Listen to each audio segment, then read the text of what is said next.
이번 영상에서는 자바 프로그램의 기본 구조에 대해서 살펴보도록 하겠습니다. 여러분들이 이미 C 언어에 대해서는 공통적으로 학습했기 때문에 C 언어에서와의 공통점 부분들은 생략을 하고 자바 언어가 갖는 차이점 위주로 빠르게 정리하도록 하겠습니다. 앞선 영상에서 소개했듯이 자바 응용 프로그램이 갖는 기본 구조는 클래스라는 것이 기본 구조가 되어진다라고 했었죠. C 혹은 C++는 함수가 기본 구조였으나 자바 언어에서는 모든 함수가 항상 클래스라는 기본 구조 안에 포함되어진다 라고 했었고, 그렇게 특정 클래스 안에 포함되어진 함수를 우리는 메서드라고 부르기로 했습니다. 특히 하나의 자바 응용 프로그램으로서 프로그램의 시작점을 가리키는 main이라는 메서드 역시 특정 클래스에 포함되어지는 형태로 구성되어져야 한다라는 점 꼭 유의를 해줘야 할 것이요. 그 메인 메서드를 갖는 클래스가 실행되어졌을 때 바로 자바 버추얼 머신에 의해서 해당하는 클래스의 메인 메서드의 첫 번째 문장부터 마지막까지 순차적으로 수행이 되어진다라는 것입니다. 자, 이렇게 하나의 자바 프로그램을 구성을 하는 가장 기본적인 단위가 클래스라는 것으로 보통 소스 파일의 이름은 반드시 그 소스 파일에 담겨진 클래스의 이름과 일치해줘야 한다라는 점에 유의해줘야 합니다. 대소문자 구분을 해서 정확하게 일치시켜줘야 될 것이에요. 그러다 보니 C나 C++ 프로그래밍과 다르게 하나의 소스 파일 안에는 보통 하나의 클래스들을 정의하는 그런 구조를 갖게 되어집니다. 하나의 소스 파일 안에 여러 개의 서로 다른 클래스들을 포함할 수 있는 구성도 가능은 하지만 우리가 소스 코드의 재사용이라는 측면에서 본다라고 하면 하나의 소스 파일 안에는 하나의 클래스를 두는 것이 좀 더 유리할 것이죠. 자바의 클래스는 C 언어의 구조체와 굉장히 유사한 특징을 갖고 있습니다. 다만 C 언어의 구조체와는 다르게 변수의 선언뿐만 아니라 상수나 메서드 같은 것들도 포함하고 있다라는 특징을 본다라고 하면 C++나 자바의 클래스는 의미적으로는 동일할 것이에요. 자, 이렇게 클래스 안에서 선언되어진 변수 혹은 상수를 우리는 통칭하여 멤버 필드라고 주로 부를 것이에요. 물론 멤버 변수 혹은 멤버 상수 이렇게 따로따로 표현할 수도 있지만 둘을 합쳐서 멤버 필드라고 부를 것이고, 클래스 안에 포함되어진 함수를 우리는 메서드라는 이름으로 부르게 될 것이다 라는 점 기억을 해두기 바랍니다. 자, 우리가 앞서서 작성을 했던 간단한 예제 hello world app라는 클래스의 코드를 다시 한번 살펴봅시다. 앞서 살펴본 것처럼 hello world app라는 클래스를 포함하고 있는 파일명은 반드시 hello world app.java라는 이름을 가져야 한다라고 했었죠.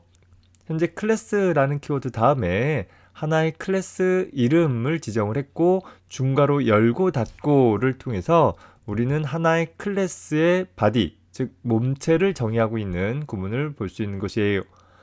C++와의 차이점은 현재 자바 언어는 기본적으로 클래스가 기본 구조이다 보니까 클래스 정의 다음에 세미콜론을 찍어주지 않는다라는 점에 주의를 해줘야 한다라고 했습니다.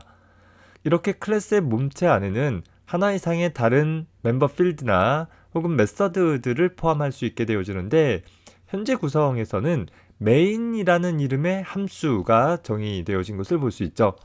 어떤 키워드 다음에 둥근 괄호 되어 있으면 보통 함수의 정의 구문이 되는 거잖아요. 따라서 이 main이라는 함수의 몸체가 바로 여기 중괄호서부터 여기 중괄호까지 해당이 될 것이에요. 보통 중괄호의 시작 위치는 C++의 경우 클래스의 정의나 함수의 정의의 경우 이 앞쪽 1열에서 보통 많이 표현했는데 자바 같은 경우에는 클래스 선언과 함수 선언의 헤더 부분 제일 끝쪽에 중괄호를 표기하는 방법을 더 선호하기도 합니다. 이 부분은 강제화되어진 상황은 아니고 프로그래밍 스타일에 따른 것이니까 참고하기 바랍니다. main이라는 함수는 현재 이런 형태의 매개 변수를 갖는 것이고 이런 형태의 반환 자료형을 갖는구나 라는 것을 유추해 볼 수 있을 것이에요. 물론 그 앞에 있는 어떤 키워드들의 의미는 뒤에 가서 다시 살펴보는 것으로 하겠습니다. 자, 그리고 이 메인 함수를 구성하고 있는 하나의 문장이 바로 이 문장이 될 것인데, 뭐 잘은 모르겠지만 프로그램을 수행한 결과로 유추해 보았을 때 요 따옴표로 둘러싸여진 헬로 월드라는 문자를 화면에 콘솔에 출력하는 그런 문장이겠구나라는 것을 생각해 볼 수 있겠죠. 뭐 이렇게 특정 함수에 포함되어진 문장을 좀 더 가시적으로 나타내기 위해서 우리는 보통 한 스텝 들여 써서 표현을 해주고, 마찬가지로 하나의 클래스 안에 포함되어진 각각의 멤버들을 역시 한 스텝 들여 써줌으로써 좀 더 가독성 있게 코드를 구성을 할 수 있을 것이에요. 물론 C++와 마찬가지로 자바 언어 역시 들여쓰기를 강제하지는 않습니다. 따라서 들여써 주거나 말거나 프로그램이 컴파일 되어져서 실행되어지는 데는 전혀 영향을 미치지는 않아요. 자, 그러나 이 소스 코드를 유지보수하기 위해서 살펴봐야 할 프로그래머, 즉 우리 사람들을 위해서 좀 더 소스 코드는 가독성 있게, 즉 보기 좋게 표현을 해주는 것이 바람직한 선택이 될 것입니다. 자, 이 소스 코드의 각각의 부분들을 조금 더 세부적으로 살펴보려고 합니다. 현재 이 소스 코드에는 여러 가지 키워드나 식별자들이 나타나는데, 자, 보통 프로그래밍 언어에서 키워드라고 한다면 컴파일러에 의해 미리 예약되어진 단어들을 가리키죠. 반면에 식별자라고 하면 각각을 식별하기 위한 고유한 이름을 가리킨다라고 생각을 해주면 되겠어요. 자, 이 코드에서 키워드라고 한다면 현재 public, class, 또 public, static, void와 같은 것들이 키워드에 해당하는 것입니다. 즉 얘네들은 문법적으로 고유한 의미를 갖고 있고, 따라서 컴파일 타임 때 컴파일러에게 얘는 어떤 의미를 지닌 것이다 라는 것을 내부적으로 지정할 때 사용되어지는 그런 단어들이다 라는 것이죠. 자, 반면에 Hello World app라든가 혹은 main 혹은 string 혹은 args 혹은 system 혹은 out 혹은 println과 같은 것들은 모두 다 식별자로서 각각을 구분하기 위한 하나의 이름에 불과하다라는 것이죠. 어떤 이름은 이 프로그램 소스 코드를 작성한 내가 부여한 이름인 것도 있고, 또 어떤 이름은 자바 API를 통해서 제공받는 어떤 기능을 사용을 하기 위한 클래스 이름이나 혹은 객체 이름 혹은 메서드 이름 같은 것들이 있을 수 있다라는 것이에요. 자, 그래서 우리는 자바에서의 키워드와 식별자들을 조금 더 살펴보려고 하는데, 기본적으로 자바에서 사용되어지는 키워드들은 다음과 같은 것들이 있습니다.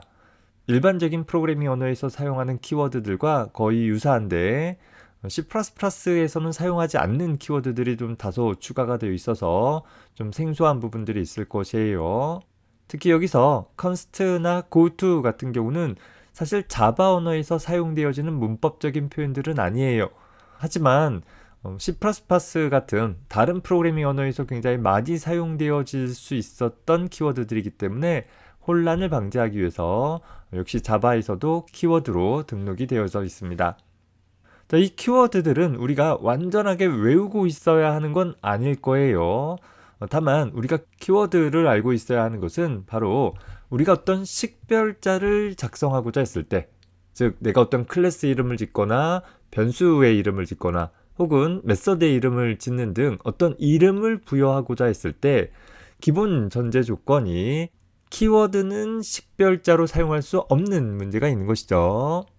이 키워드들에 대한 문법적인 의미는 차차 배워가겠지만, 이 키워드들 중에서 내가 어떤 변수 이름이나 혹은 메서드의 이름으로 사용할 만한 가능성이 있는 키워드들은 좀 눈여겨봐두고, 그런 키워드들을 변수 이름이나 메서드 이름 등 식별자로 사용하려고 하는 시도를 하지 않으면 된다라는 거예요.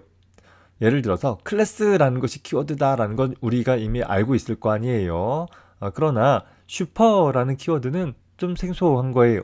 우리가 이전에 C++나 C 언어에서 다루지 않았던 거잖아요. 하지만 또 슈퍼라는 단어를 우리가 변수 이름이나 혹은 함수 이름 같은 것에 쓰고 싶을 때가 있을 수 있단 말이죠.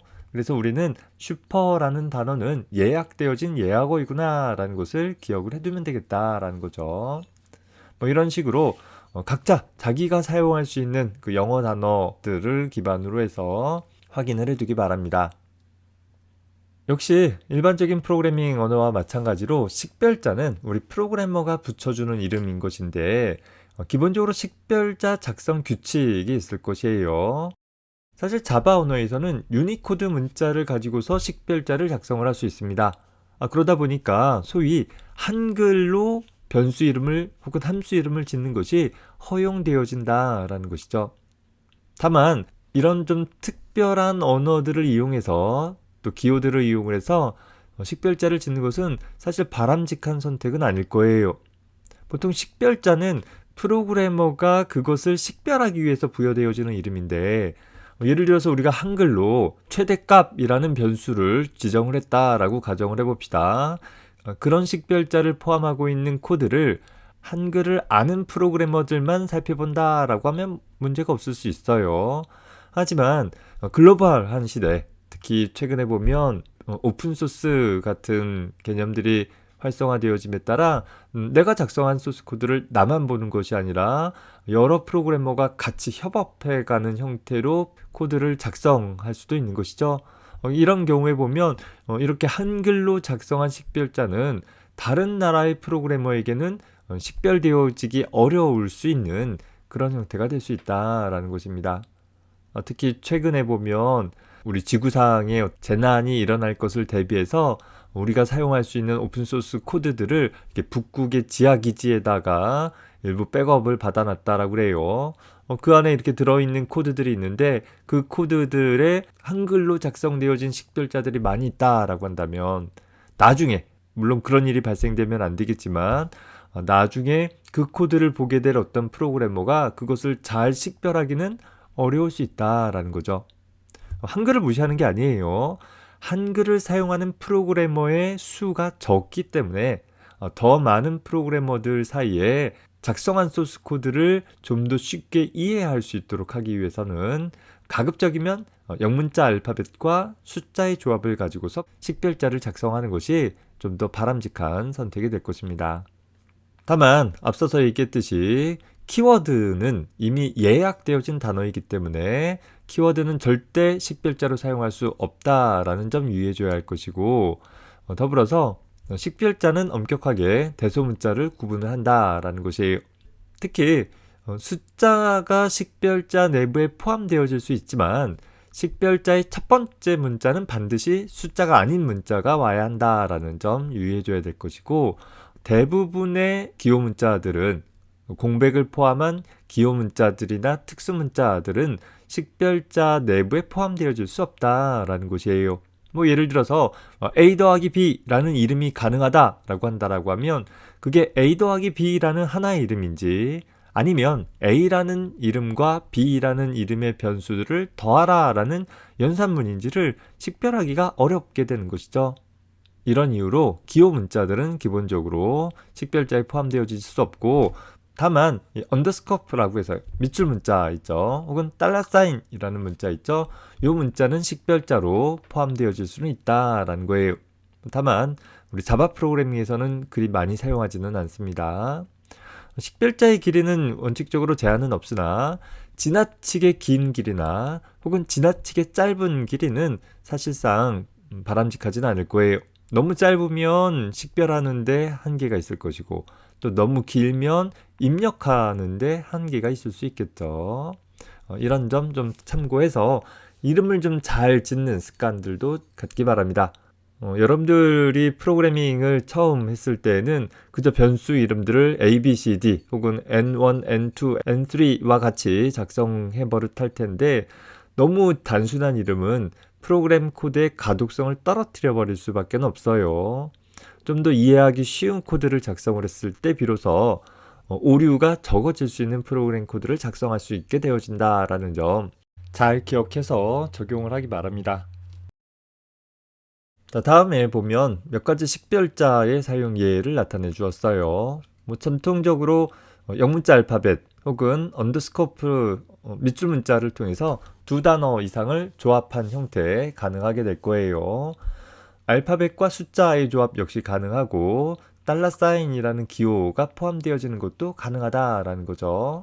아주 긴 이름의 이름도 가능은 하지만 사실 오히려 식별하는데 방해가 되어질 수 있기 때문에 이렇게 너무 긴 이름들은 사용하지 않는 것이 바람직할 것이고, 알파벳 대소문자는 구분을 하기 때문에 이 두 변수는 고유한 변수이기는 해요. 다만 사람이 읽을 때는 똑같이 읽어지게 되어지기 때문에 역시 식별하는데 약간 혼돈을 줄 수는 있을 거예요. 가능은 하지만 하나의 프로그램 내에서 이렇게 알파벳 대소문자만 다른 이름들을 사용하는 것은 바람직하지 않을 것입니다. 특히 두 단어 이상의 단어들이 이어지는 경우에는 이렇게 밑줄 문자를 통해서 읽는 방법도 있지만 더 간단하게는 낙타 표기법이라고 하죠. 낙타의 등이 오르락 내리락 하는 것처럼 단어가 합쳐지는 자리에 대문자를 써줌으로써 어떤 단어와 어떤 단어가 합쳐졌다라는 것을 좀 더 명확하게 표현해 주기도 한다라는 점 참고하기 바랍니다. 한글로도 식별자를 사용을 할 수 있으나 앞서서 얘기한 것과 같은 이유로 그리 바람직한 선택은 아니다 라고 했습니다. 자, 다음의 예는 잘못된 식별자인데 첫 번째 예는 숫자로 시작되어진 식별자이기 때문에 잘못됐다라는 거죠. 식별자의 첫 번째 자는 숫자가 될 수 없다. 자, 두 번째 같은 경우는 우리가 식별자에 포함되어질 수 없는 기호 문자를 포함하고 있다라는 거죠. 세 번째, 네 번째, 다섯 번째 같은 경우는 모두 다 미리 컴파일러에게 그 의미가 부여되어진 예약어를 식별자로 사용하려고 했기 때문에 사용할 수 없는 그런 상황들을 나타내고 있는 것입니다. 자, 그러다 보니까 우리 자바 프로그래밍에서는 관례적으로 식별자를 다음과 같은 표기 방법들을 선호하게 되어져요. 여기 나열한 것은 관례적인 명명법이기 때문에 꼭 지켜야 하는 건 아닙니다. 하지만 다른 자바 프로그래머들이 보통 이런 표현들을 많이 사용하고 있기 때문에 여러분들이 이런 식별자 명명법을 익혀둔다라고 한다면 다른 사람이 작성한 소스코드를 이해하기도 쉬울 것이고 또 여러분들이 작성한 소스코드가 다른 사람들에게 쉽게 이해되어질 수 있다라는 점에서 우리가 마다할 필요가 없는 부분이 되겠죠. 가끔 여러분들이 프로그램 작성하고 나서 잘 안 되는 부분에 대해서 질문하는 학생들이 있는데 그 질문한 소스 코드를 보면 식별자들이 엉망으로 작성되어져 있고 심지어 들여쓰기조차도 제대로 맞춰져 있지 않는 그런 코드들을 한 100줄, 200줄 작성해 가지고서 질문하는 경우들이 있어요. 그런 코드는 딱 열어보자마자 자세히 들여다보고 싶은 마음이 별로 생기지 않아요. 내가 컴파일러라고 한다면 문제없이 쭉 문제점들을 찾아주겠지만 내가 사람인지라 잘 눈에 들어오지 않는 코드들은 꼼꼼히 보게 되지 않는다라는 것이죠. 과제나 시험이라면 더더욱 문제가 될 수 있을 것입니다. 여러분들이 작성한 코드는 언제 누가 보더라도 항상 명확하고 손쉽게 이해할 수 있도록 코드를 작성해 버릇하세요. 자, 그래서 자바 언어에서는 보통 클래스 이름을 나타낼 때는 보통 첫 자만 대문자로 한 그런 이름들을 지어주게 되어집니다. 물론 낙타 표기법이라고 해서 단어들이 합쳐지는 부분들 역시 대문자로 표현할 수 있어요. 자, 반면에 일반 변수 이름이나 메서드 이름 같은 경우는 첫 자를 소문자로 시작한 낙타 표기법을 즐겨 사용하게 되어집니다. 다시 말해서 우리가 어떤 이름을 딱 봤는데 첫 자가 대문자이면 얘는 클래스 이름이구나 라는 것을 직관적으로 알 수 있는 것이고 첫 자가 소문자이면 얘는 클래스 안에 포함되어져 있는 멤버의 이름이구나 라는 것을 명확하게 할 수 있다라는 거예요. 그리고 그 이름 다음에 괄호가 오면 얘는 메서드 이름이구나 라는 것도 역시 명확하게 할 수 있는 것이겠죠. 자바 언어에서는 함수를 나타내는 메서드가 이름만 사용되어지는 경우는 없어요. 반드시 이름 다음에 괄호가 동반되어지기 때문에 변수 이름과 마찬가지로 소문자로 시작하는 것들을 허용해주고 있습니다. 반면에 C나 C++ 같은 경우는 함수 포인터라는 개념이 있다 보니까 함수 이름만 사용되어지는 경우도 있어요. 괄호 없이. 그래서 보통 C나 C++에서는 함수 이름도 첫 자를 대문자로 즐겨 사용하기도 한다라는 점 참고 삼아 봐두기 바래요. 자, 더불어서 일반 변수와 다르게 상수라는 것은 값을 새로운 값으로 바꿀 수 없는 성질의 데이터인 거잖아요.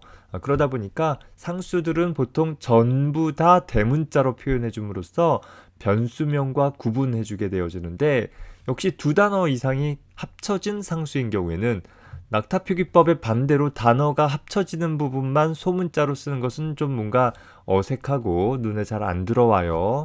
자, 그래서 보통 그런 경우에는 이 밑줄 문자를 이용을 해서 단어를 합쳐주는 표현들을 더 즐겨 사용한다라는 점 참고하기 바랍니다. 다시 말하지만 이 부분들은 강제사항은 아니지만 여러분들이 꼭 좀 지켜줄 수 있고 따라줄 수 있었으면 하는 부분입니다.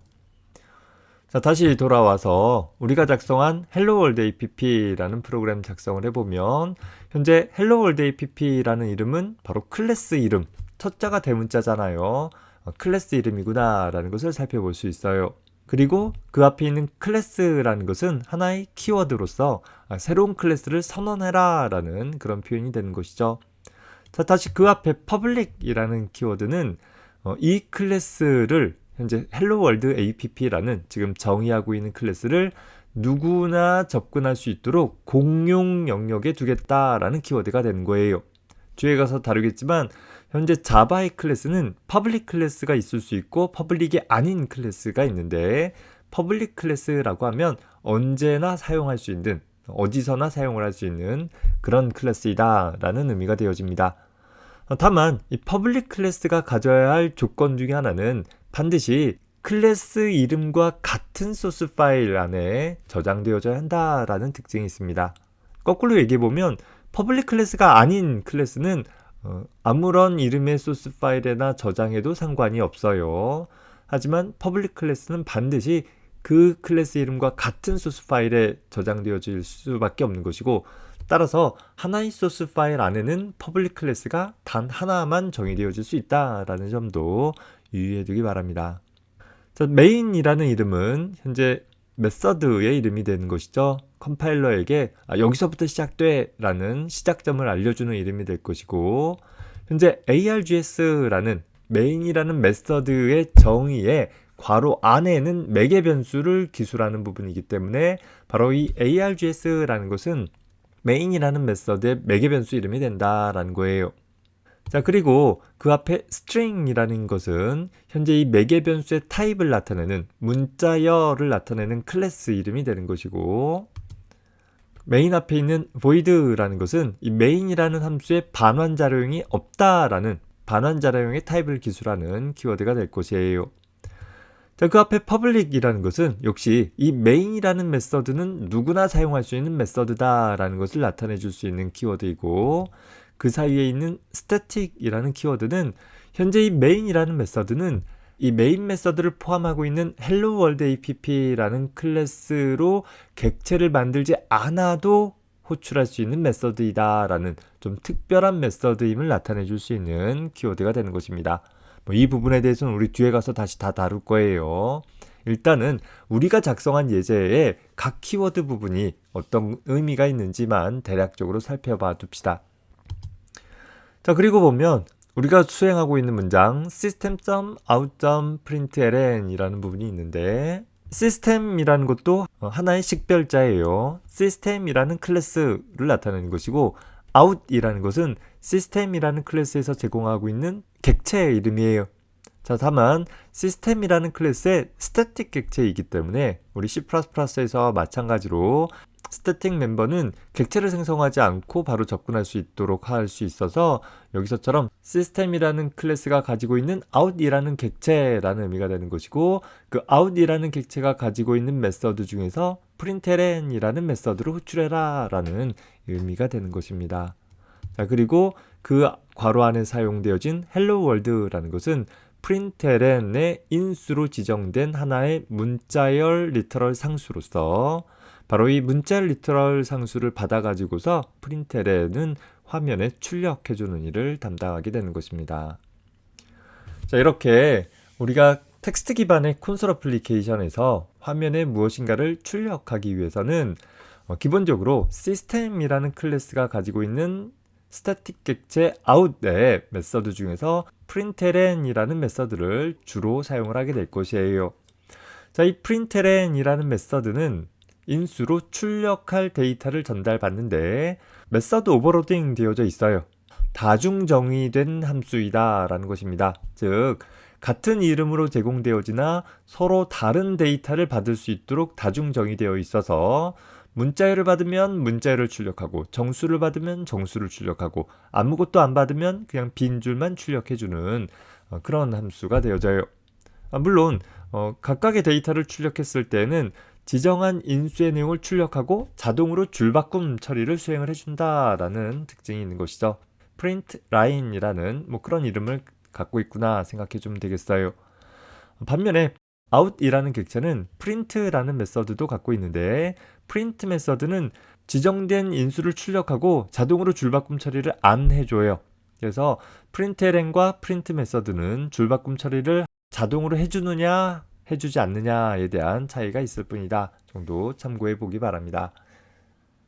이번 영상에서는 자바 프로그램의 기본적인 구조에 대해서 살펴봤습니다. 하나의 소스 코드를 구성하는 데 있어서 키워드와 식별자를 구분을 해보았고, 간단한 출력문에 대해서 살펴봤었죠.